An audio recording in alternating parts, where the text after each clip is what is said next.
love this new team. It just is such a freshness, such an excitement. Like, we look forward to these games now, right? And yes, of course, as Laker fans, we're always looking forward to the next Laker game in the hopes that, like, yeah, maybe we get the win, but it just feels different. Like, there's like this tension, this buildup, this anxiety of like, come on, let's just get to the next. Can we just play the next game right now? Like, and you're just like, come on, keep going. And the conversation is just a completely different conversation than what it was a couple weeks ago, right? This team just seems to gel so much better. Now, obviously, they still have a lot of work to do. They have a lot of chemistry that they need to build. A lot of things that, although they do look at times like, man, this is a team that they look like they've played together for years. But there are still times where there's lack of communication. There's, just turnovers.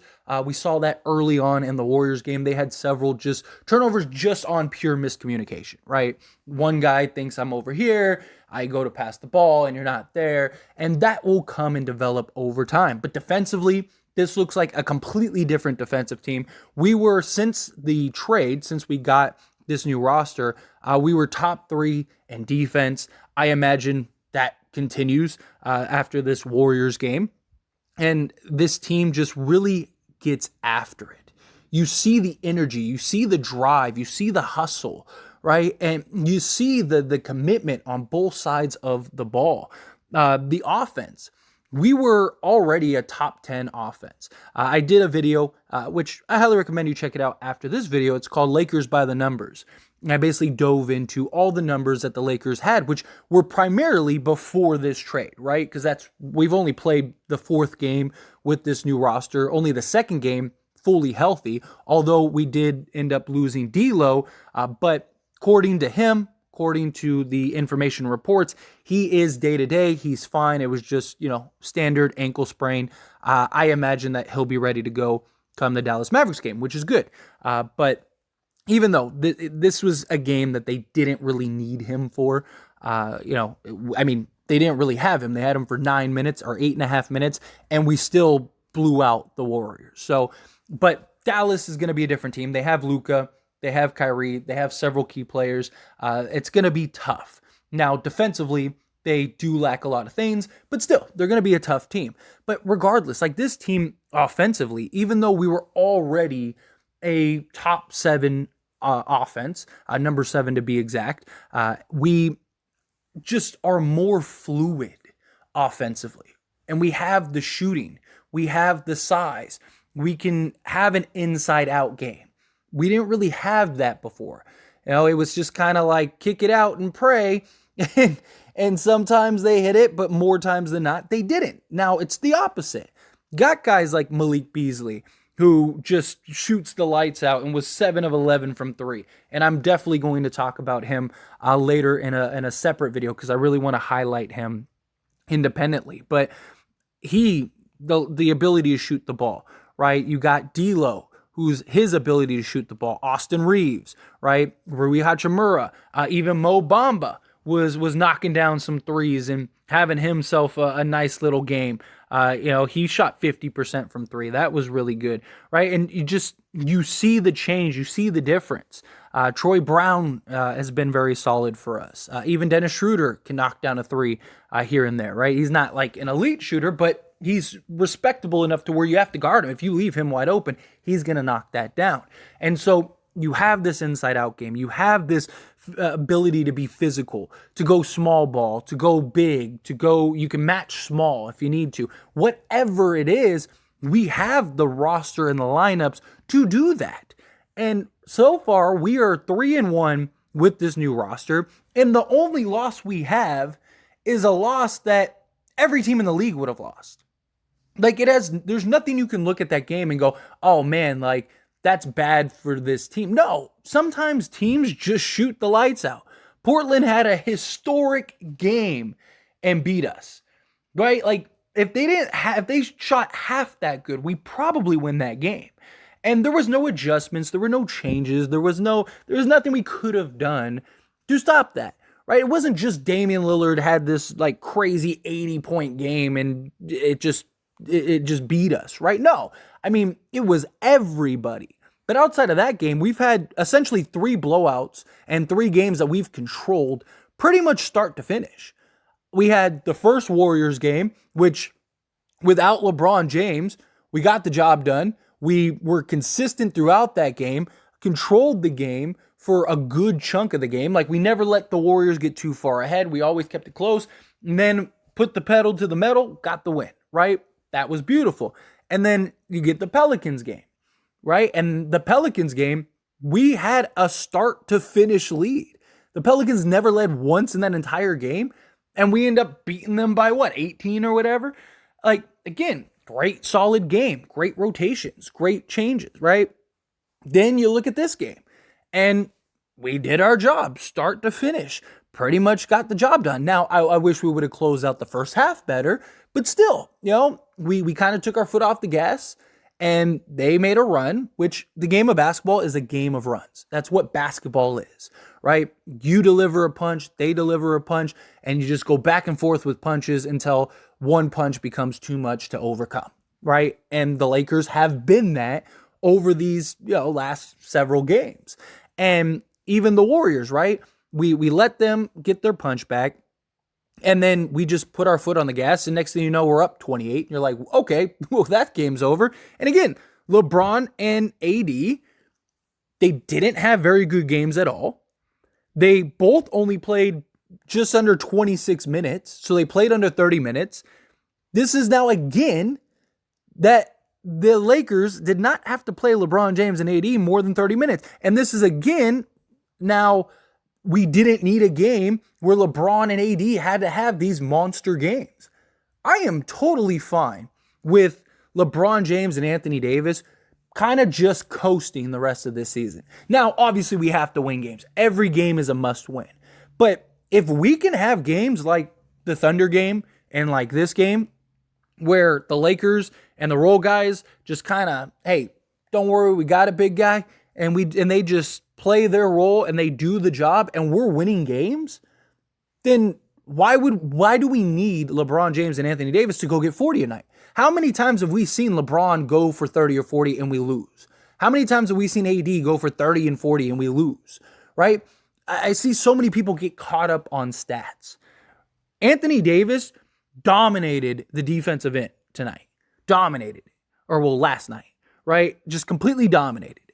And LeBron, for as poor of shooting as he was 5 of 20, he still impacted the game in so many ways. I mean, just their presence out there impacts the game. D'Lo's talked about this, how it's just so easy when they're on the floor, right? Like, that is something that we didn't have prior. Like, if LeBron and AD had a game like this, we lose by 20, even to this Warriors team. But we have a new roster. We have a guy in Malik Beasley who can give you 25. We have, 7, 8 guys that can get into double figures. And we have 3, 4 more that could still do that if you need to, right? It's a collective effort. It's not 1 or 2 guys doing anything. Now, there will be games where LeBron and AD get their points, right? There will be a game where LeBron goes off for 40 or AD gets you 30 and 20 or something. And there's probably going to be games where we need that. You still got 22 games left, right? And over the course of 22 games, you're going to have a game or two where you're going to need it. Like the Dallas game, we probably need Anthony Davis and LeBron James to play much better if we're going to win that game. But the fact that we don't need it every single night, that we don't need Anthony Davis to be Wilt Chamberlain and give us 50 and 30, right? Every single night. The fact that we don't need LeBron James to be prime LeBron and give us 40, 10, and 10. Like, those are huge. Everything about this team just looks and feels different. Even I mentioned this about the Pelicans game, and same thing about this Warriors game, right? Both those games, and even the first Warriors game, there was never a moment where I felt like, oh no. I just did it. And maybe it's just me. Maybe I'm just being overly optimistic. But I just look at this team and you see the runs and it's just a different feel, right? Like before, if we had a 13-point lead or something like that, and we blew that lead. Team got it to like 2 or 3. You were like, please, no, not again. Are you kidding me? Like, I just don't feel that way. Like, I watched the game and I was totally comfortable. Kicking back, relaxing, like, oh, don't worry about it. Like, we got this. It feels different. It's a different team. Now, there will be games because every team has that. I mean, even the Bucks have games where, they're up 15, 16, 17, and they blow the lead and they lose the game. It happens. But the team before we had, it just felt like 9 out of 10 times we get a big lead and we lose it, and then we lose the game. This team, it feels like 9 out of 10 times if we get a lead and we lose it, we'll just get it right back and win. Right? And it's like, oh, well, we had that one, but it's fine. The last like 12 would do it. And I'm not saying I want the Lakers losing leads all the time and to test that theory, but you have this sense of comfort with this team that we just didn't have prior. And I really love that. I really love that we don't have to solely rely on LeBron James and Anthony Davis. Even the last Golden State game, we didn't have LeBron James, and Anthony Davis had 13 points and like 16 rebounds or something, right? I mean, this game, Anthony Davis only took 5 shots because he didn't really need to play more than that. He was just kind of letting it come to him, and it shouldn't be about, oh, I need to get mine. I need to get my stats. Nothing else matters right now except for winning the basketball game. If Anthony Davis only gives you 12 and 12 a game, but just dominates the defensive side and is just a monster defensively, and that's all we need, then that's all we need. Why would we try to force feed him? We solved that already. Us trying to force feed Anthony Davis, and then you get a bunch of turnovers, or Anthony Davis gets hurt trying to force stuff, or he gets his 30 and 15, and we just lose the game because instead of playing within the scope of the team and the game and letting the game just flow naturally, we're trying to get Anthony Davis his, or we're trying to get LeBron his. Like you saw LeBron previously in the past. And yes, he was chasing the scoring title and stuff like that, so it's a little different now. But we saw games where it was just everyone was standing around and it was LeBron James time. You know what we saw this game? We saw LeBron immediately give the ball up. I mean, even the commentator of the game made that a point. It was like, when was the last time you just saw LeBron James give the ball up? And I mean, I'm talking about early in the game. Like, this was like before he was 5 of 20. Because I understand some people might look at it and go, well, yeah, he was 5 of 20. I'd give the ball up too. No, I mean, he did it the entire game. He didn't have his first basket till like the first quarter was over or something like that. Like, he didn't take a shot for like a while. Like, that's the point. Because LeBron's always liked to get guys going. But before, we couldn't. Now, like, LeBron has guys that he can trust. LeBron has guys that he can rely on. And the pieces that we have, Vanderbilt, we've seen the Swiss Army knife that he is, that defensive monster. We've seen Beasley now, what happens when he gets hot. And even when he's not knocking down shots, right? We see how defenses can't leave him. He just gravitates. And you saw the previous games, not this game because D'Lo got hurt. You saw the impact that D'Lo has of just operating and getting in and slowing, and he's really good with pace. He really understands, like, okay, right now I'm gonna slow it down, get in between. We have a half-court offense now. We had no half-court offense prior. We had 0 half-court offense. We were one of the worst half-court offensive teams in the league. And now we're really good in the half court. And look, we got to stay healthy. Again, D'Lo got hurt. Luckily, it seems to be nothing major. It seems to be just that they kept him out just simply for precaution, which I'm totally fine with, right? I mean, the idea is for them to stay healthy. D'Lo seemed good. D'Lo was standing and talking to media and seemed fine, right? He didn't seem like he was tore up and like in pain or anything. And he just said, it's sore. It's your typical, ankle sprain. You sprain your ankle, it hurts, right? Like, he was like, it hasn't happened to me much, but it happens. And so he was like, I'm fine. And so the fact that luckily, we avoided significant injury because that's the last thing we need. He'll be back, hopefully, for the Dallas game, and we can continue that. And D'Lo can continue to operate as that third guy. And like he said, it's just so easy with LeBron James and Anthony Davis because even when they're having bad games, you can't just leave them alone, right? You can't just say, oh, well, LeBron's 5 of 20, so don't even worry about him. You just can't. And then you see what they do, having those two, and Anthony Davis and LeBron James, two rim attackers, right? Guys that like to operate within the paint and get to the basket. It just opens up so much for those shooters. Beasley had, out of like the 11 threes he took, like 7 or 8 of them were wide open. Like there was nobody around. I mean, he had one where he just like took his time, spun the ball, got the laces right, and boom, splash. Right? I mean, and then he had another one where he just pump fake, let the defender blow by, took a sidestep, boom, splash. Like that, it's just this team is everything you need next to LeBron James and Anthony Davis. You got your third guy in D'Angelo Russell, a guy that can also, he's the guy that the Lakers have been trying to find for years now.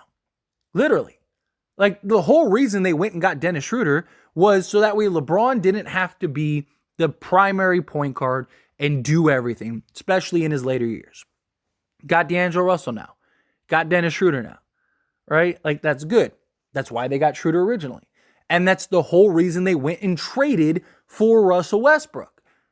Only difference is Russell Westbrook didn't fit next to LeBron James. Well, this Russ does. Because this Russ can shoot off the ball. He can create his own shot. He can shoot the mid-range. He can, create and step back three. He can go slow. He can go past. You saw him picking up the pace, right? He can play however you need him. And it's just a perfect compliment. There seems to be no ego with him. He seems to really enjoy it and embrace, just kind of being that playmaker right now and just getting his. And it's a beautiful thing to watch. I do want him to kind of chill a little bit with like the fancy passes, right? Like he's, and I get it. He's excited. He's pumped. He's got just all this talent around him. He's over here trying to be Magic Johnson and throw out these like no-look fancy passes. And he's had some nice highlights. Don't get me wrong. He's had some really nice highlights. I mean, he even had one in this game. But he also had a couple turnovers that were just unnecessary. Like, make the pass. Because he was just trying to do a little no-look or he was trying to get a little cute and stuff. And look, that'll come. Especially, again, chemistry, team building, stuff like that. He'll be fine. It's just something to kind of keep an eye on. But in general, Rob Pelinka absolutely killed it, in my opinion. Now, are we going to be able to... I definitely think we make the playoffs. That's just my thoughts, my opinion. But I do. I think this team has shown that they are good enough to make the playoffs. And I know some people are going to look at it and go, well, you beat the Pelicans without Zion, and, you beat the Warriors without Steph and Wiggins. And you know what we did? We beat them both by 20 plus, which is what you're supposed to do, what the good teams are supposed to do. And it's not like those teams are bad without those guys. Like the Warriors are still good. And we beat them at home when they only lost 6 games, even without Steph. We beat them at home. The Warriors aren't terrible. They still have Klay Thompson, Jordan Poole, Draymond Green, Looney. You have all the role guys that have played solid for them, right? Like, it's not like it's just like a bunch of G League guys. But you know what we did? We beat them twice. And we beat them in like steady fashion, as we should have if we were a good to great team, right? Like, if we're a legit contending team, no Steph, no Wiggins means we're going to blow the brakes off of you. And that's what the Lakers did. The Pelicans, they still had CJ McCollum. They still had Brandon Ingram. They had everybody except for Zion. And yes, Zion does make an impact, but it's not like they just were a bunch of role guys. No. And you know what we did? Okay, no Zion. Okay, so, we would have beaten you by probably 10, but now we're going to beat you by 20 because you don't have Zion, right? We did the job. Your job is to beat the team in front of you. It doesn't matter what the team is. Your job is to beat the team in front of you. Did the Lakers do that? Check. What did the team look like? Did it have all their best players? No. So you should beat the brakes off of them. Oh, wait, they did. Check. That's the job. I'm not saying that they are a lock contender, lock it in. We still have some real tests, right? Like, got the Grizzlies. We got, the Dallas. Dallas is hyped right now with, Luka and Kyrie. We still have matchups against like the Clippers later on, and still got some really good teams that we got to play and we got to get through. And you're gonna win some games, you're gonna lose some games. I don't think the Lakers go 23-0 the rest of the way. I would love it if they can. Great, teams have done it before, but you're talking like historic runs in that case. But still, like, can they go 20-3 or 18-5 or something? Sure. I could see them doing that. It's just they did their job and they seem to be doing their job. Are they going to be like lock them in playoff contenders? I wouldn't say that yet. We still need to see more. It's only been a handful of games, but it's very promising and it looks very good, and that's what you want, right? And we'll see. This team should only get better as time goes on because they're going to build that chemistry. They're going to build that relationships. They're going to be a better team as this season progresses and going into next season. Like, this team would, even right now, this team played the entire season together. This team at worst is probably the 4 seed in the West. In my opinion, they're probably the 2 or 3 seed. So what can they do between now and the rest of the season? And if they get in the playoffs, there's not a team in the NBA that wants to see these guys. They might act like they do, but they don't. And that is a beautiful thing because I really think that we are in a position where we can beat anybody. I really genuinely feel like we can beat anybody in the league with this team, with this roster. But anyway, as always, this is a discussion, so I pass the question on to you. Let me know your thoughts and opinions down in the comments below. What do you think? Are you happy? Are you not? Do you want to see more? Do you not? However you feel, whatever your thoughts are, I'd love to hear it. Let me know down in the comments below.